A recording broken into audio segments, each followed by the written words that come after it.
Good afternoon, and welcome to Dodds Auditorium. It's my pleasure to introduce you today's speaker, my friend and colleague, Alan Krueger. Not only is Alan one of the world's leading academic economists, he's also deeply, and as you will soon see, deeply committed to public service and to using his insights and tools of economics to make the world a better place. He truly epitomizes the university's informal motto, in the nation's service and in the service of all nations. Since 1987, Alan has held a joint appointment in the economics department and the Woodrow Wilson School. He has been named a Sloan Fellow, an NBER Olin Fellow, a Fellow of the Econometric Society. He was been awarded the Kershaw Prize by the Association for Public Policy and Management. He's a co-winner of the Institute for Study of Labor. In German, it's known by its acronym IZA Prize in Labor Economics, which is an internationally recognized award. His research has spanned important issues such as the economics of education, unemployment, labor demand, income distribution, social insurance, labor market regulation, terrorism, environmental economics, and well-being. Oh, and I forgot to mention the economics of the music industry, what he calls rockonomics. In addition, Alan has sat on the board of directors of the Russell Sage Foundation, the MacArthur Foundation, and the American Institutes for Research. He's also served on the executive committee of the American Economic Association and the International Economic Association, and was chief economist for the National Council on Economic Education. As if this were not enough. He has also sought to put his economic insights into practice through 3 tours in Washington, D.C., serving 2 American presidents. From 1994 until 1995, he served as chief economist at the U.S. Department of Labor. From 2009 to 2010, he served as assistant secretary for economic policy and chief economist at the U.S. Department of Treasury. And most recently, from November 2011 until this past August, he served as chairman of the President Obama's Council of Economic Advisors, where he's one of the president's most trusted advisors on economic policy. I'm honored to introduce the Bendheim Professor for Economics and Public Affairs and Public Policy, and also director of the Survey Research Center, Alan Krueger, to discuss lessons from serving as the president's chief economist.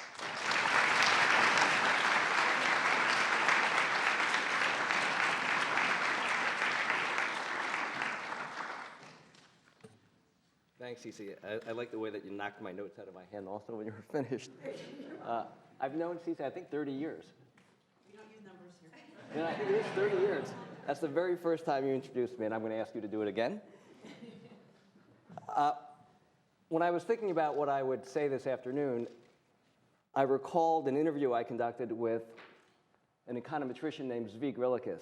Zvi was one of my teachers when I was a student. He was probably one of Cece's teachers as well. A remarkable man, was a Holocaust survivor. And just before he died, I had the opportunity to interview him for the Journal of Economic Perspectives, and I said, do you think it's a positive thing for economists to be involved in policy in a direct capacity? To take an example, your colleague Larry Summers. This was before we realized that Larry was going to be the president of Harvard. And Zvi gave a rather lengthy reply that I thought I'd read to you. I think that, by and large, having smart people with some economics training in the government is positive. Now, Milton Friedman used to say that he'd rather have the first 100 people from the phone book in those positions. Because smart people can actually figure out how to screw up the economy. But I think, by and large, it makes a positive difference. Sometimes it doesn't make much of a difference. But having David Elwood at HHS, having Tim Bresnahan and Carl Shapiro at the Department of Justice, and Carl was later a member of the Council of Economic Advisors. They must raise the level of discussion, even though they get co-opted, and they get pushed into making snap judgments and stuff like that. So I think, for example, the sort of thing people spend a year or 2 at the Council of Economic Advisors produces value added. They return with some understanding of the processes and also which questions are more important than others.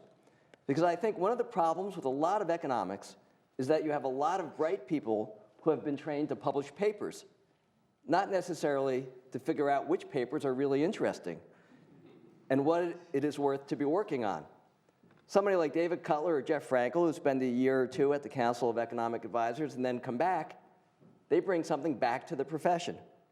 Now, we also have losses. But then, I feel better with Stan Fisher at the IMF and Larry Summers at Treasury than with alternatives. Their courses can be taught. We are producing without them. So what I thought I would try to do this afternoon is give you a flavor for what I did serving in the government and what I learned. I'll briefly review many of the issues that I worked on, and I'll talk about how my job working in the government differed from what I do here at the university. But I also want to begin by praising Princeton University, and in particular the public service leave. It is truly unique that Princeton affords faculty members the opportunity to go work in the government and then return. Tim Geithner called me just before Christmas in 2008 to ask me if I would serve as the Assistant Secretary for Economic Policy at the Treasury. I responded by saying congratulations to Tim, and he said, I'm not sure that's the right word, for having been selected, nominated at that time to be the Treasury Secretary.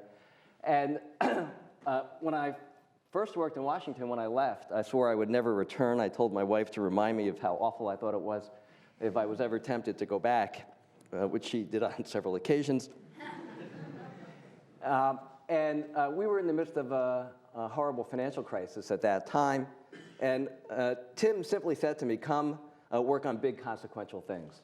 And I think that really defined the way he viewed public service, and he gave me a tremendous opportunity. I asked him, by the way, to describe the job. I said, is that like being the chief economist? And he said, I can give you that title also.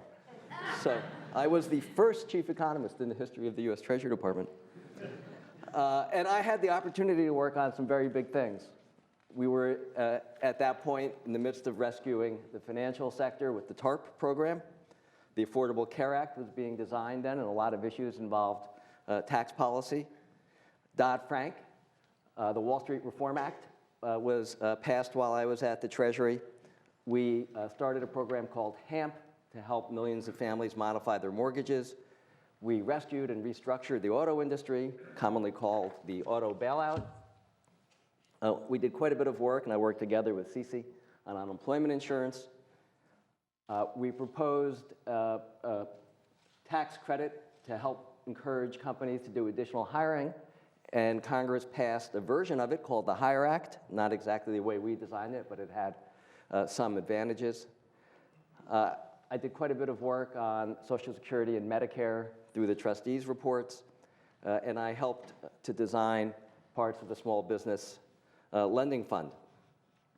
After 2 years and witnessing the economy gradually turn around, I returned to Princeton in November 2010, and I was really quite happy to return to teaching and research. I felt that my teaching was greatly appreciated by the time I spent in the government. And then 2 semesters later, I was asked if I would be interested in being chairman of the Council of Economic Advisors. So before I went too far down that path, I decided I should ask Shirley Tillman whether she thought I could get another leave. And I had a very memorable meeting with Shirley in her office where she said, why do you want to do this? There's gridlock in Congress.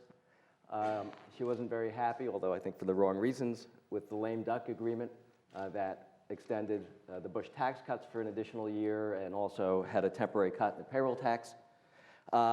And she said, you know, life is kind of miserable there. And then she said, in the nation's service, we can make it work.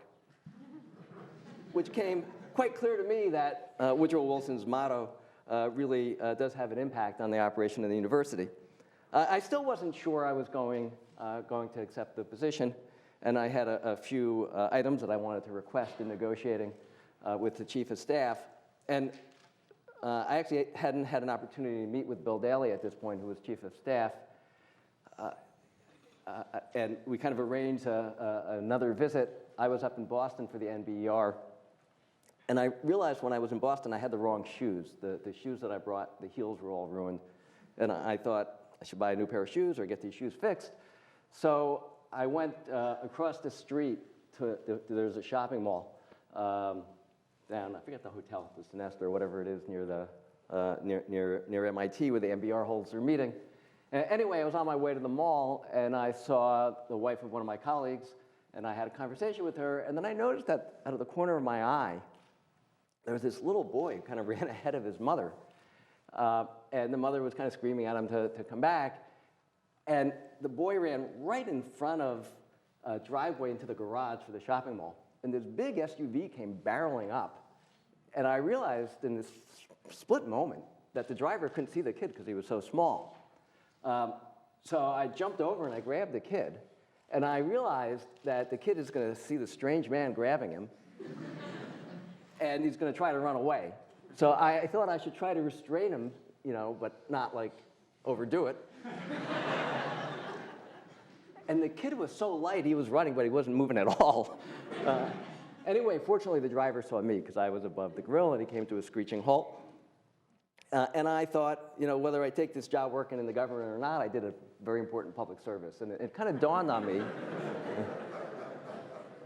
that we all do get to contribute in our daily lives. And when I kind of got down in Washington, I would think about this story. The mother was really grateful. It was very interesting. Alex Moss's wife was the one who I was having a conversation with. And this homeless person was walking down the street. And he said, you saved that kid's life. Can you save my life? Which kind of resonated. Anyway, I flew down the next morning to Washington with my new shoes, or I had the shoes fixed. And I had a couple of important requests. This gives you a flavor for what it's like to work in Washington. There's a very important meeting that takes place in the White House with senior White House staff. It was 7:30 a.m. meeting. And I asked if I could attend that meeting because previously the CEA chairman hadn't attended those meetings, and I understood that they were really quite important. And Bill Daley said, look, I've got nothing against you attending that meeting, but you'll see it's really not policy, it's really about politics. And I said, look, I'm not a morning person. I really don't want to have to wake up to go to a 7:30 meeting. Why don't I go, and if it's not useful, I'll stop going. And I kind of had him over barrel because he said, he had nothing against me going. So he said, well, you'll go 2 or 3 times, and you'll see it's not really valuable for you. And I never missed a meeting. It really was kind of essential for figuring out what the president's priorities were, where decisions were being made on a number of issues. So I was always appreciative of him agreeing to let me go to the meeting and then holding to it. He did something totally unfair during this meeting.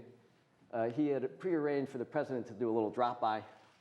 The president came in and acted surprised to see me, told me I looked rested, said he wouldn't mind chatting with me. How long am I staying? Said, as long as you'd like, sir.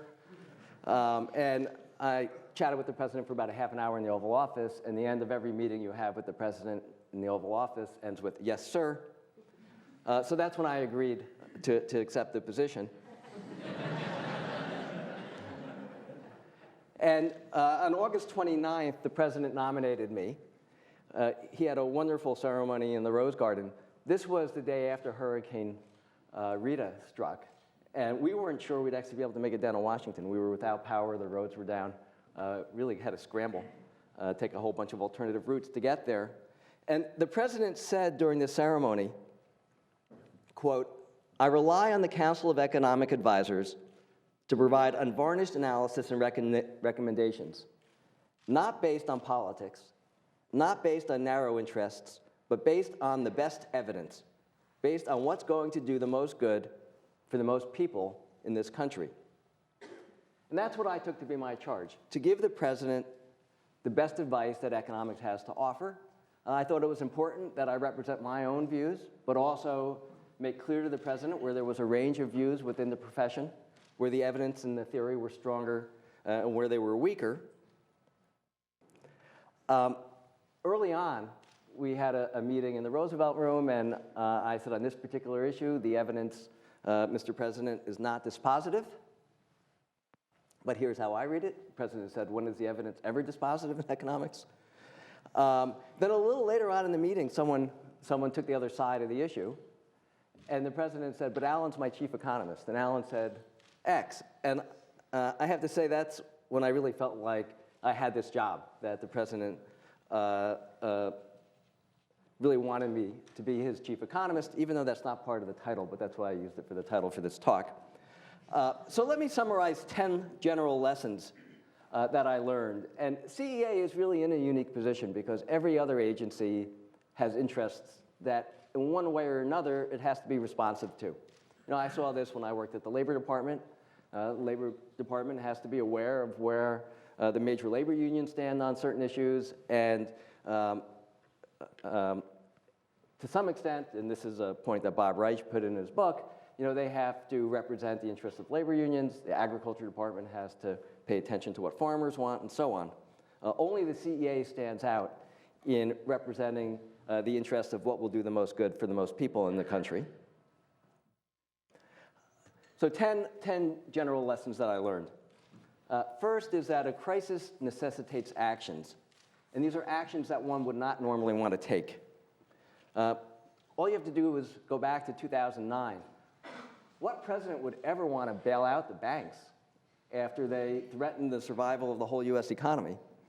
It would only be done in an attempt to start a recovery and to make sure that the financial system was strong enough to support a recovery. What president would ever want to spend $800 billion on a stimulus bill all at once? One of the things we learned from Bill Clinton is it's a good idea to split things up and get a lot of attention to them. Yet here we had an $800 billion Recovery Act, which was very hard to explain on a postcard what it consisted of. Who would want to modify mortgages for homeowners, some of whom are on way too much debt? You can go on, but clearly economic policy is specific to the context. And in a crisis, you have to take actions. And to some extent, taking actions helps to stem the crisis. One of the bravest things that was done during the financial crisis was by Hank Paulson, Secretary Paulson, used the Exchange Stabilization Fund to help protect deposits in money market funds and prevent a run on money market funds. It was really brave, a courageous decision, given that that was not exactly the authorizing legislation for the Exchange Stabilization Fund, but it did the trick. Second, Congress is better at imposing action-forcing events on itself than actually taking the actions. And to some extent, to me as an economist, it makes sense that Congress would want to have some commitment device which will force it to make decisions. Yet it's been stunning over the last few years how Congress has not been able to actually take those actions when the commitment devices kick in. Number 3, this was Tim Geithner's favorite saying. I don't know if it's his favorite saying, but it was his most frequent one. A plan beats no plan. The policy process abhors a vacuum. Economists are really good at criticizing economic policy. Yet, when you're in the midst of a crisis and you need to have some kind of a plan to deal with the housing problems, you need to work on a plan rather than just criticize plans that other people are coming up with. Number 4, have a plan B. I can't tell you how many times the initial plan was shot down, and then you're scrambling for a backup plan. And I have kind of a theory that there's underinvestment in plan B. People are overly optimistic that plan A will take effect. You see this, by the way, not just in the US government, but also in the IMF and in other countries. We saw it with the TARP program. The original plan for TARP changed over time. So I think it's very important to think about alternatives in addition to Plan A. And in deference to the House Republican caucus, I would say it's very important to have a Plan C as well. And in fact, Speaker Boehner, on this particular day, or just before it, Speaker Boehner decided to go to what he called Plan B on the fiscal cliff, and to have $1 million threshold for an increase in taxes, which failed terribly and brought us really to the precipice. I wanted to say a little bit about this picture and this meeting, because it illustrates a lot of the points I just made. This picture was taken in the evening of December 29th. That was a Saturday. And that's when the negotiations broke down on the fiscal cliff. And the president called us into the Oval Office. This picture got a lot of attention because the White House released it. And it looks, to the unsophisticated eye, like there are no women at the meeting. But Valerie Jarrett was actually standing behind Dan Pfeiffer, who is the fellow eating the apple. And there were other women who were invited who actually were doing the smart thing and they were on vacation or were not available to come at the last minute to this meeting. We also got criticized for our attire. It was a Saturday night. My wife will remember that I flew back from our vacation a day early and also went a day or two late because of the troubled negotiations that we were having. This was kind of a depressing moment for me. This is when the negotiations broke down and we realized that there was no chance that we were going to have a grand bargain that addressed a number of our issues. Instead, Vice President Biden and Senator McConnell negotiated the American Taxpayer Relief Act, also a delay in the sequester for a couple of months. And I think it's quite unfortunate that the Speaker wasn't able to reach a deal with the President around the fiscal cliff, because I think we're still suffering from that. I think they were awfully close. They were off by about $100 billion in terms of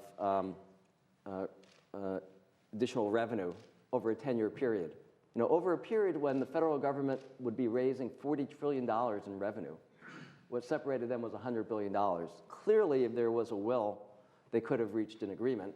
But the Speaker thought that the best option for his caucus was to go to what I call budget trench warfare. And that's sort of what's been happening since.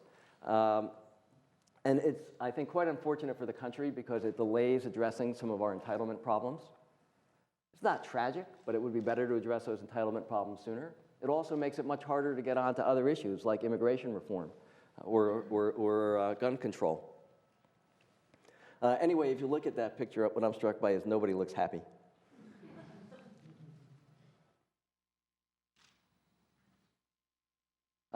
Number 5, what struck me is that policy development moves very quickly. Now, it might not result in anything, but it moves extremely quickly, which is one of the reasons why I think it's very hard to get much input from outside people, at least outside researchers, because you need something within about 35 minutes. And if you don't have it by the time the meeting starts, then it's as if it wasn't done at all. In addition, the policy process goes very, very deep into the weeds. I mean, I have to confess, I consider myself an expert on unemployment insurance. I have devoted a lot of my research career to studying unemployment insurance. I had no idea about the number of tiers for benefit programs, for benefits. I had no idea about the look-back procedures in unemployment insurance.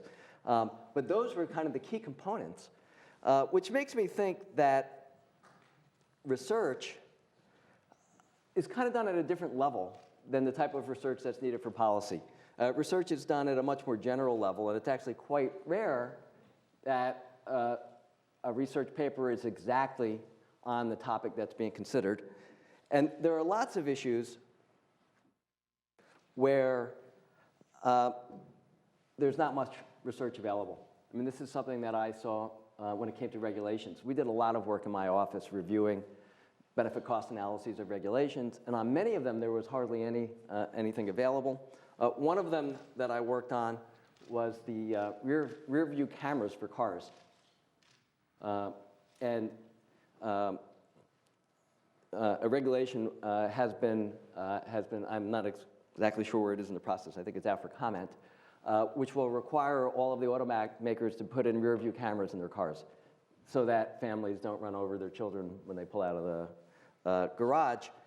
The research that was done when this rule came to us to review was I thought, quite superficial. And we requested more from the Transportation Department, and they actually did quite a bit more work. And I became convinced that the regulation actually did pass benefit cost muster. But it also makes me think that it's very important that the President instituted a new policy called the Look Back Initiative. The Look Back Initiative, which is something which the CEA, when C.C. Rouse was there, did quite a bit on, says, let's look at the regulations that we've promulgated in the past. Which ones are unnecessary? Which ones have we learned from experience that the benefits don't outweigh the costs, or maybe because of technological change, there's a better way of doing it. And the administration has rolled back several regulations as a result of this initiative. Number 6, the policy process grinds really slowly, but then occasionally, all of a sudden. One of the areas I worked on was Build America bonds. Build America bonds were a great innovation. Build America bonds are municipal bonds. They're taxable, but the federal government pays a direct subsidy. And they seem to be much more efficient than tax-exempt municipal bonds as far as supporting state and local governments in their borrowing needs. The idea had been around for 40 years. For 40 years, it's just kind of sitting there as a good idea instead of tax-exempt municipal bonds, which help very wealthy people. If you're wealthy and you don't own tax-exempt bonds, you probably need a better financial planner. Because part of the value of the tax-exempt bonds that's meant to help the municipalities ends up going to people in the top income tax brackets. And very suddenly, these were included as part of the Recovery Act, and $180 billion of Build America bonds were issued at the end of the financial crisis. And they helped state and local governments to solve a very severe credit crunch that they were facing, and it helped, I think, a lot of infrastructure projects to be done. Unfortunately, they weren't renewed. I'm happy to say more about that during the question and answer period. I combined two things here. Number 7 is that the policy process imposes constraints that we often ignore in economics. I mentioned this to my class yesterday, so I'm sorry for being redundant. But in economics, when we think about a particular program, we think about the marginal benefit, and then when we think about paying for it, we think about the marginal costs. And we think that we should spend where we have the highest marginal benefit, and we should raise revenue where we cause the least distortions and have the lowest marginal cost. We don't think that we have to impose an additional constraint that the benefits and the costs have to be related, or that the tax revenue has to come from the same group that benefits from the spending program. Yet, over and over again, I saw cases where there was this extra constraint imposed. I call it the systems approach to public finance, where the revenue had to be raised from the same system that the benefits were being provided to. I can give you some examples. The highway bill is funded by a gas tax. The SEC is funded by a financial transactions tax. In the Affordable Care Act, there are a whole bunch of taxes on the healthcare sector. We didn't go outside to general revenues or other forms of support. In some way or another, the tax is related to the healthcare system. It got carried to such an extreme. I noticed Treasury is allowed to mint 2 commemorative coins every year. So when I was at Treasury, there was one coin in honor of the Girl Scouts. The Boy Scouts were the following year. And another one for disabled veterans. And of course, the money that came from selling these coins went to the Girl Scouts and to a disabled veterans group. And I think the reason is it's awfully hard to raise tax revenue. It's kind of striking how hard it is to raise tax revenue. In order to get some constituency in favor of tax revenue, you have to have some beneficiaries who are closely tied to those revenues. It's one of the reasons why I think it's been very hard to get universal preschool in the US. The president proposed a tax on tobacco, and you can imagine how the tobacco industry felt about that. And I think there's universal agreement that it would be great to have preschool education, but until we can figure out a way to pay for it, I don't believe we're going to see it happen. The second part of number 7 is really obvious. Policy choices are constrained by the law. This is something that op-ed columnists should be required to read. We would get lots of great advice, like why don't you write down principal on people's mortgages? That's a great idea.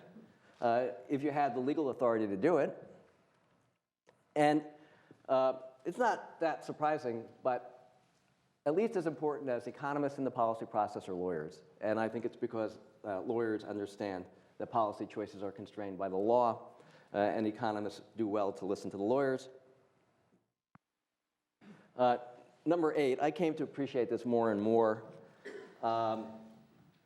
Apply the KISS principle. Keep it simple, stupid. You know, there's a whole Wikipedia page on the KISS principle.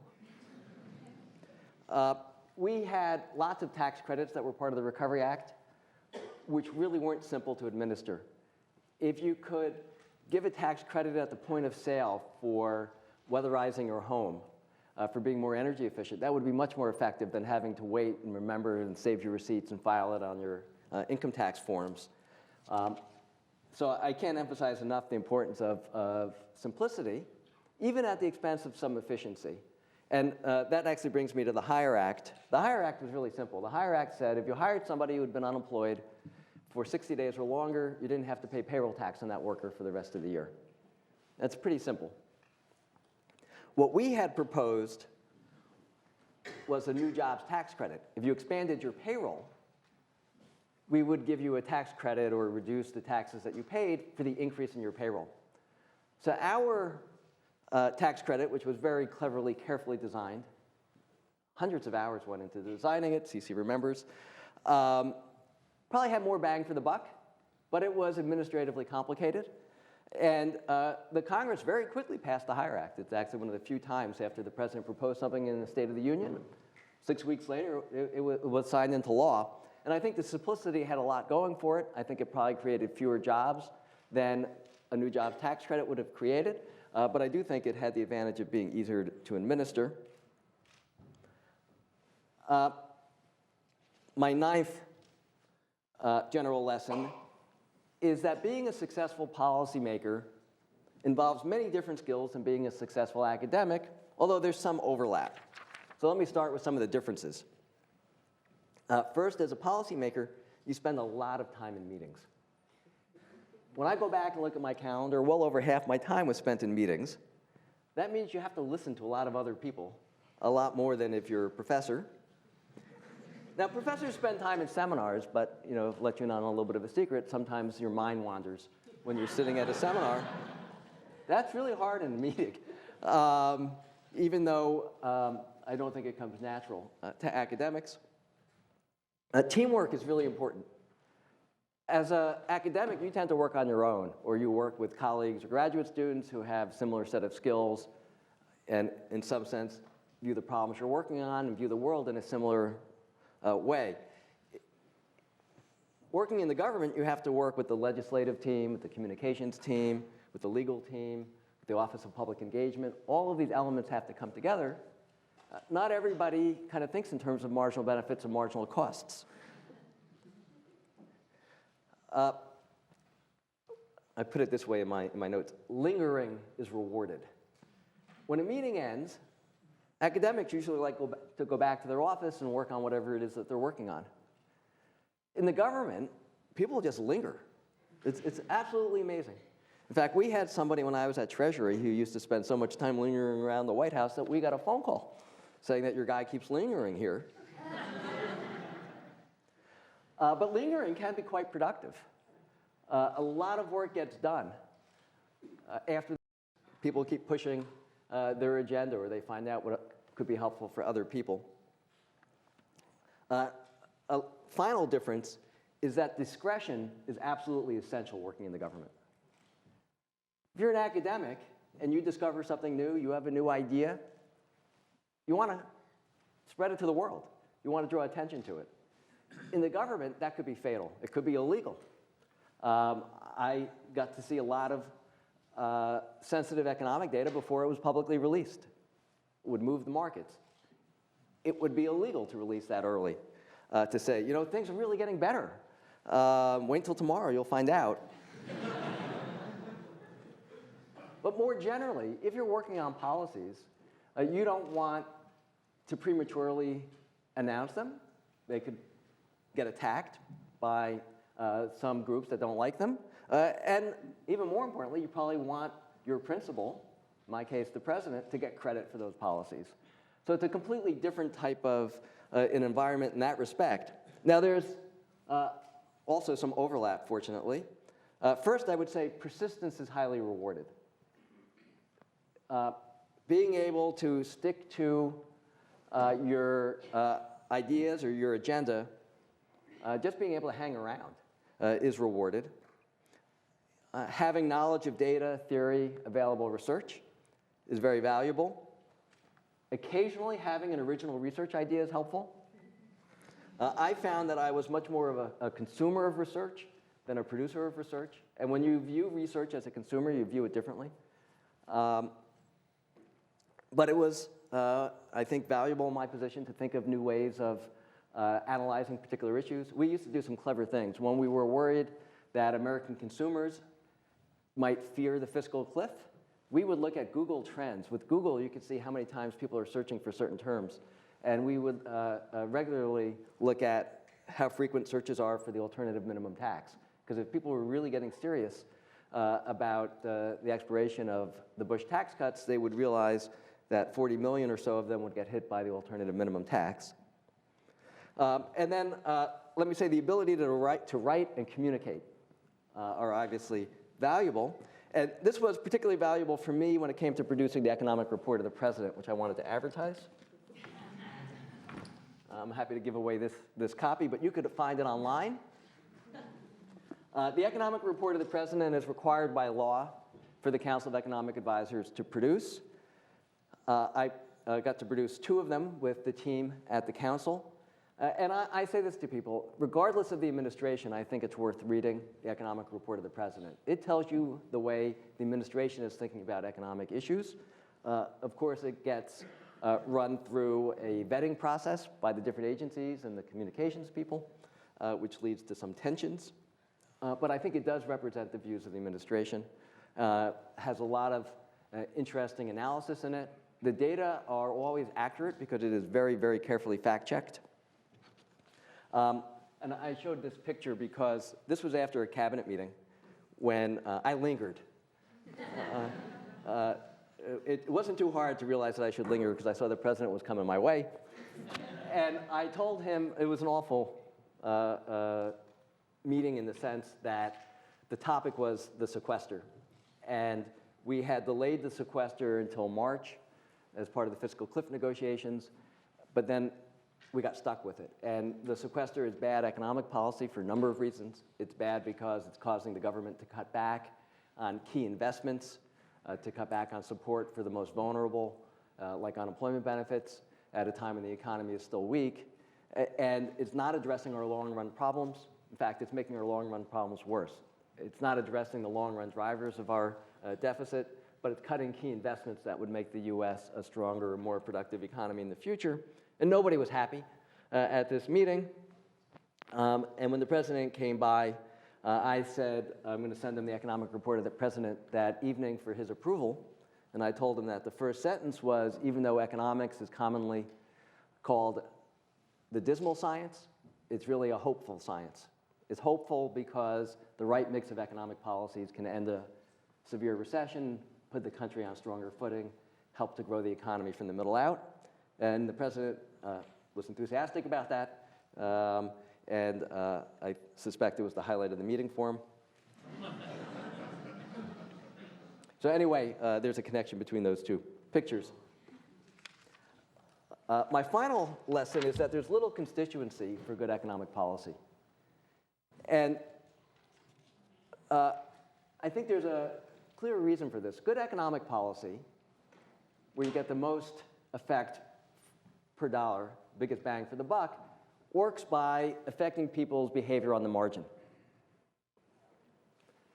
You don't want to use taxpayer dollars to pay people for stuff that they're already doing. You want to change their behavior and change it in a way that's helpful for the economy overall. On the other hand, interest groups want to get rewarded for what they're doing anyway. They want a handout. We call it rent-seeking in economics. And I think one of the reasons why it's difficult to be as efficient as economists would like is there's really not much of a constituency other than the economics profession for good economic policy, and that's one of the reasons why I think it's so important that the Council of Economic Advisors was put into place. Let me, just to stimulate your thoughts for questions, tell you some of the substantive issues that I worked on.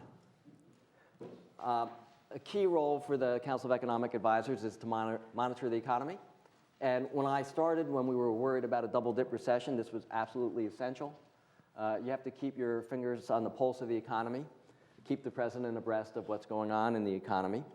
We also have to do a lot of forecasting. Forecasting is critical for the budget. The Council is part of a group with OMB and Treasury known as the Troika, which makes the economic assumptions underlying the budget. I devoted a lot of my time to thinking about job growth and problems of the long-term unemployed. We face, I think, a severe crisis in this country. Over 35% of the unemployed have been unemployed for more than half a year. About a quarter have been unemployed for longer than a year. The longer people are unemployed, the harder it is for them to get back to work. And the unemployed are spread throughout the economy. I had the stereotype that the typical unemployed worker was an older male who had been displaced from a blue-collar job. Well, that describes 8% of the unemployed. 8% of the long-term unemployed. 36% are sales workers. You really see the wreckage caused by the financial crisis and the steep decline in consumption. I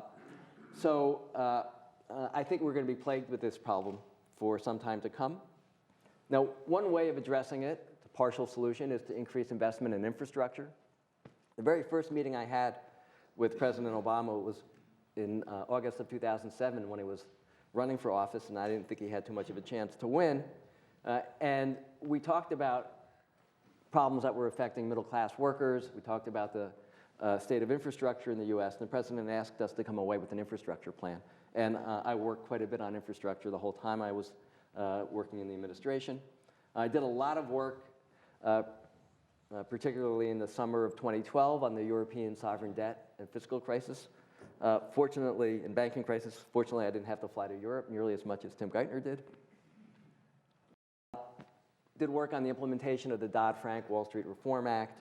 We did a lot of work on housing policy, and I have to say it was quite rewarding to see the housing market turn around just when we had predicted in the economic report of the president. Fundamentally, what happened in the crisis is we overbuilt far too many homes because the price of homes was untethered to the fundamental building costs, and that caused us to build too many homes, and it took a long time to work off that excess construction.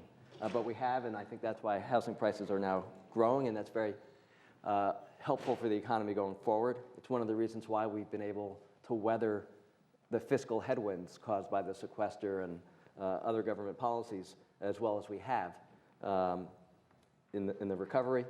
I did a lot of work on tax reform, budget policy, entitlement reform, the Affordable Care Act, unemployment insurance. I thought I'd show you this picture because Cece's in it.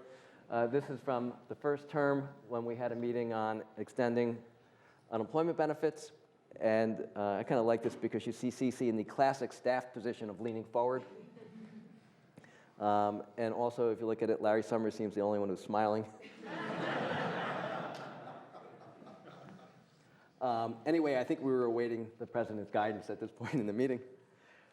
Did a lot of work in the last year on immigration reform, some work on designing the preschool for all proposal, work on access to post-secondary education, costs of higher education, which is an area which the president has spoken about recently in upstate New York, and I think a theme he'll return to over and over again.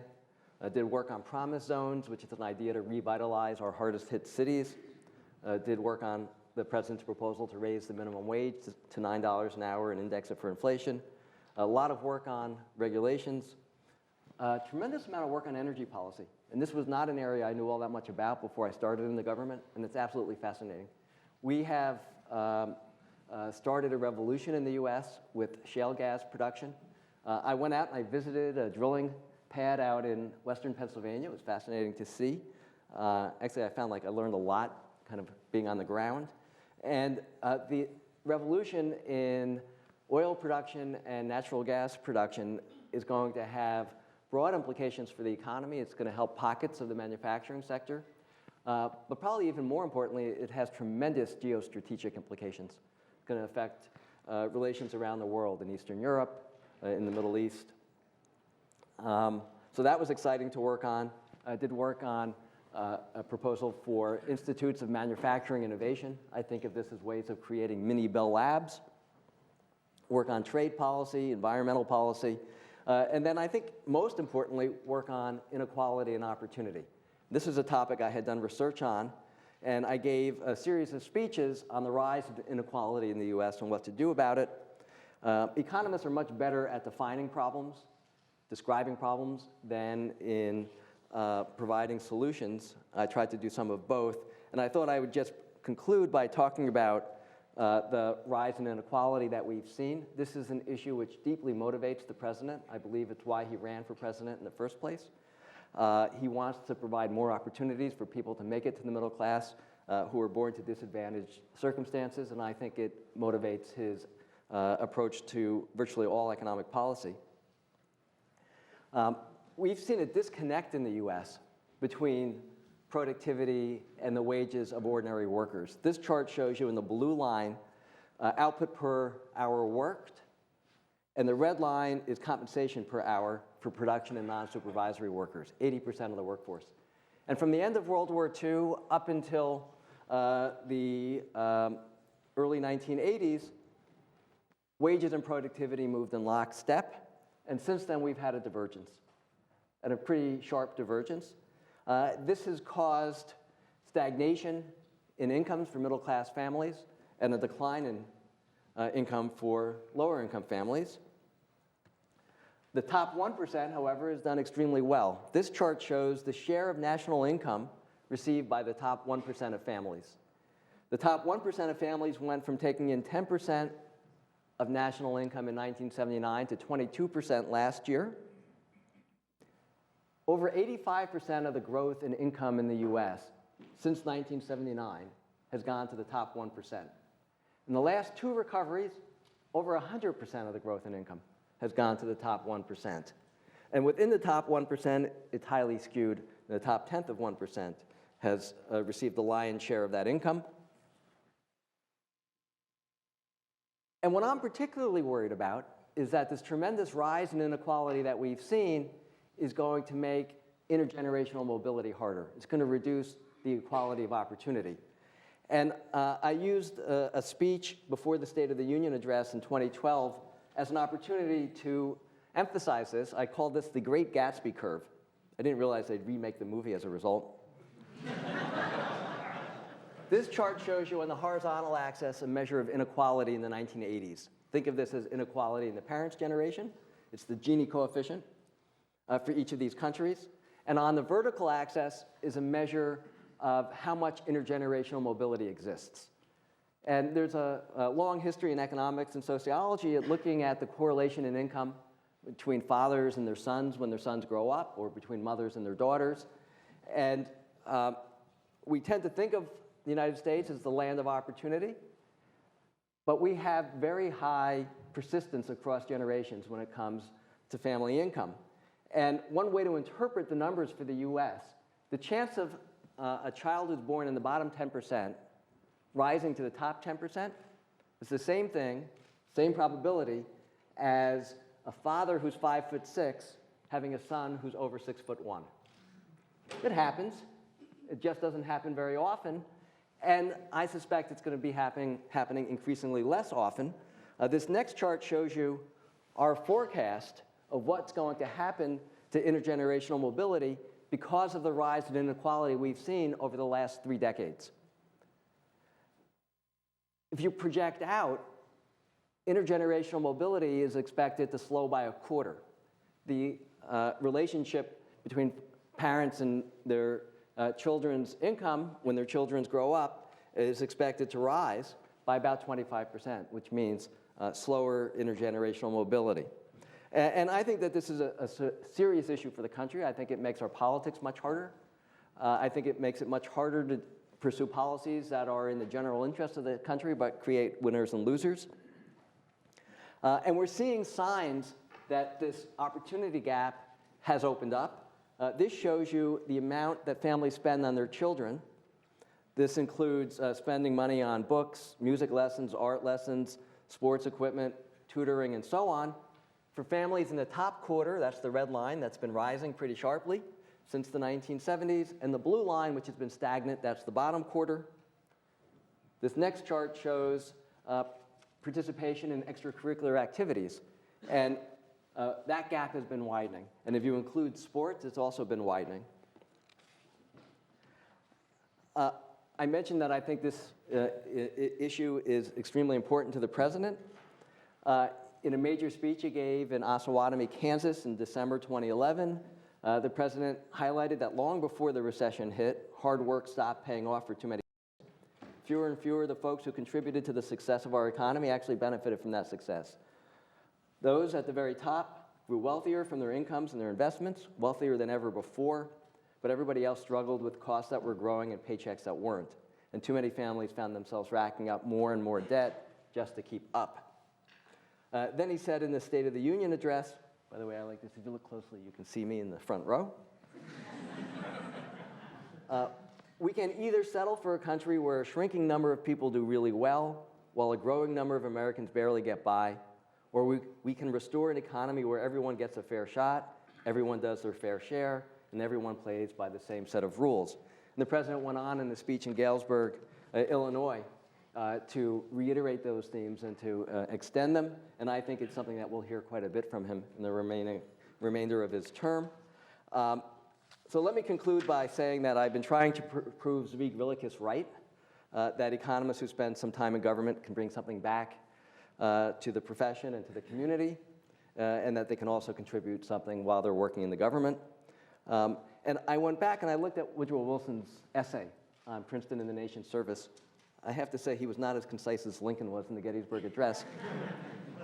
But he ended it by saying, of course, when all is said, it is not learning, but the spirit of service that will give a college place in the public annals of the nation. So let me conclude on that note.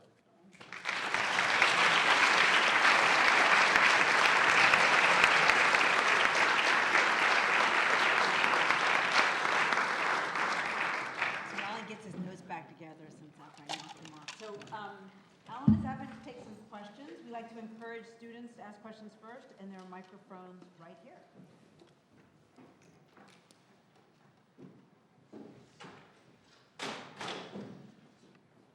Hello. I'm a first-year master's student, and I was in DC working on inequality for a while from the research side. And what advice would you give to young master's students and others who are interested in trying to do something about inequality? Where should we get involved? What kind of things should we do? What advice do you have from someone who's seen it from the policy world and the academic world? Well, the first place you went wrong, you should have taken my class this semester. It didn't last. First semester. You know, I think there are lots of ways to contribute, and I think it's a great question. What I became struck by the longer I worked in the government is the role of communities. And I had as a line in, I didn't mention, one of the key speeches I gave at the Rock and Roll Hall of Fame, where I drew parallels between what's going on in the entertainment industry and the economy as a whole. One of the lines I had was that the only force that's stronger than globalization is the strength of communities. How do we make cities work better? How do we make our failing cities work better? Enrico Moretti wrote a really fascinating book on the new geography of economics, or the new economic geography. And it's striking that there are so many spillovers across cities that are successful. So, you know, the Promise Zone proposals are sort of based on that idea. How can we take cities like Cleveland and turn them into cities like Chicago? And that would be one area I would suggest focusing. But I think there are many ways. And I do think that this is, as the president said in the State of the Union, the defining issue of our time. Even more important than the rise in long-term unemployment, which is something that we will get by. It's unfortunate. It's actually terrible for the individuals who are unemployed. It's a missed opportunity for the economy that we're not doing more to put them back to work. But it's something that the economy will recover from.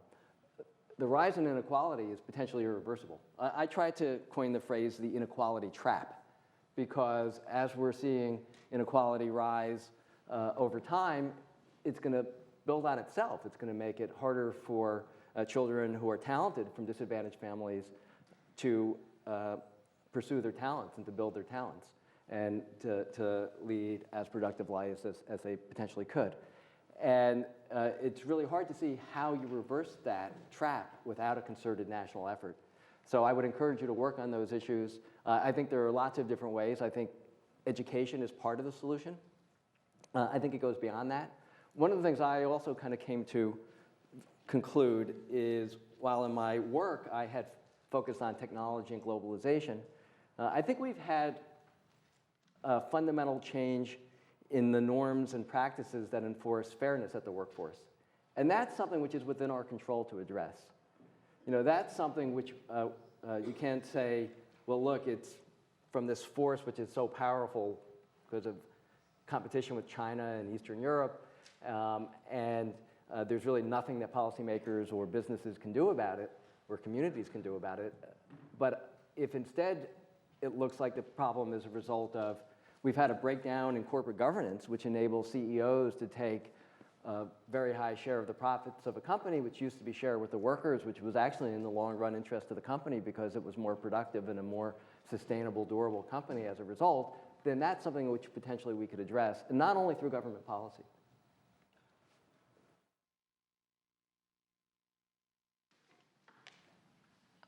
Which one of us? Okay. So my question is just, as a public servant, ethics has to play a role in the decisions that you make, I think. So what would you say was an ethical dilemma that you faced during your time at the CEA, and how did you go about making that decision?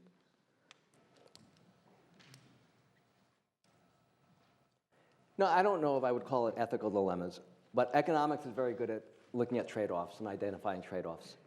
And I think one of the difficulties for economists is we recognize the trade-offs, we have some ultimate objective, and sometimes it means that there are policies that might advance your objective, but they don't do it as well as other policies.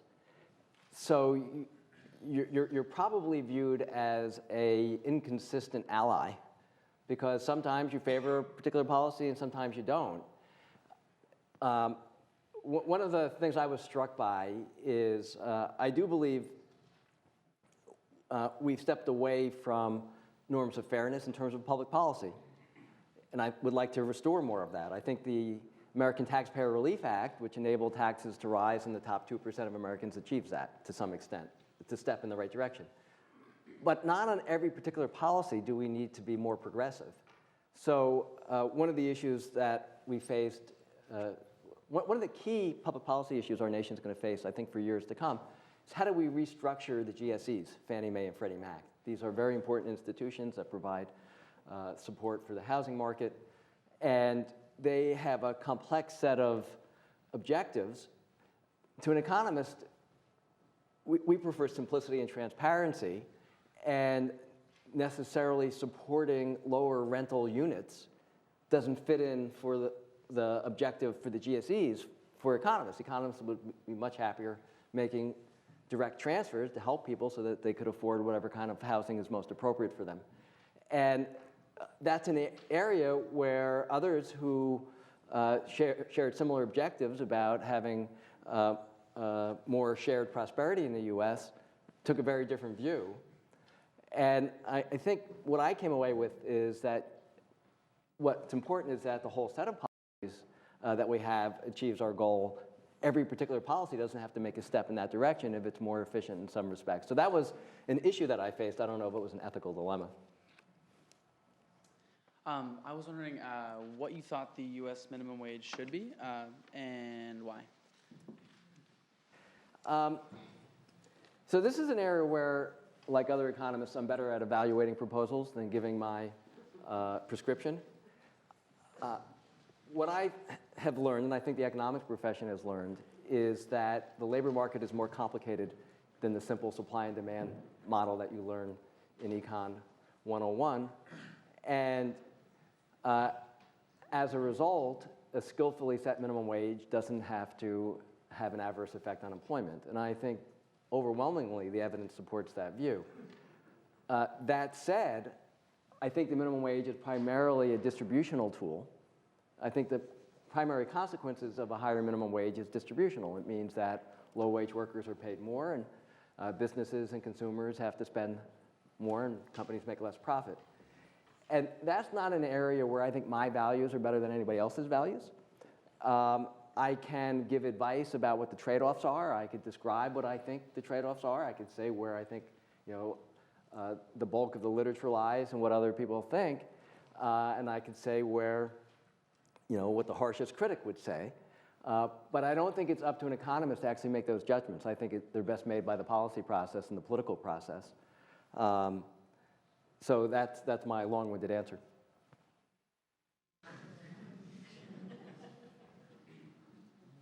You're a student, go ahead.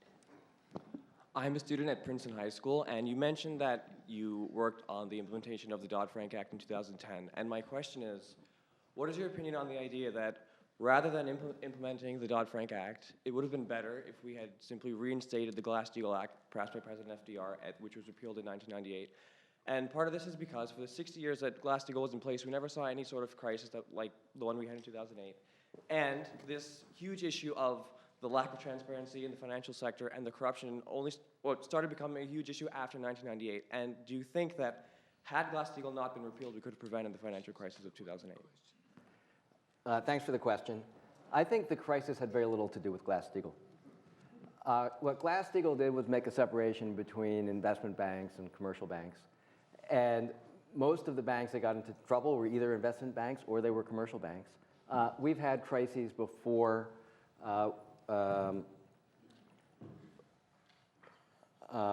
where there has been in the history of economics similar kinds of crises where you had credit bubbles, where you had housing bubbles. I don't think that Glass-Steagall would have had much impact on the crisis had it been in place. I think Dodd-Frank is a more direct response to the forces that caused the crisis, and more importantly, it's a more direct response to other types of crises that might come down the road. Now, I don't think Dodd-Frank is a perfect bill by any stretch, but it does some very important things. It raises the capital requirements for important financial institutions, for systemically important financial institutions. And these are like buffers. And our financial system is in a much stronger position now because we've pushed the financial companies to do that. It's one of the problems that they're facing in Europe still. It also provides resolution authority. So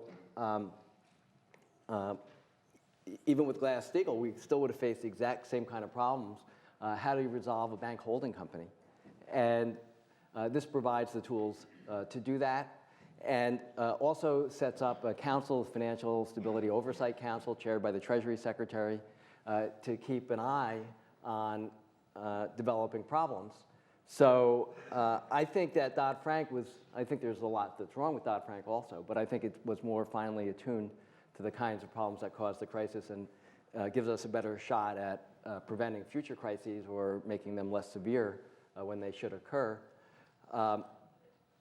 It didn't go as far as I would have liked in some respects. I think one of the problems we have in the US is a race to the bottom in terms of financial regulators. We have far too many financial regulators, which is a problem in several respects. It's a problem for the institutions because they have to meet different standards for different regulators, and it's costly to prepare for their inspections and so on. And it also, I think, enables the financial companies to play one regulator off against another. I think it would have made much more sense to merge the SEC and CFTC together. We ended up just eliminating one of the financial regulators, the OTS, which was AIG's regulator, which I think you could say really tripped up in this, in this crisis.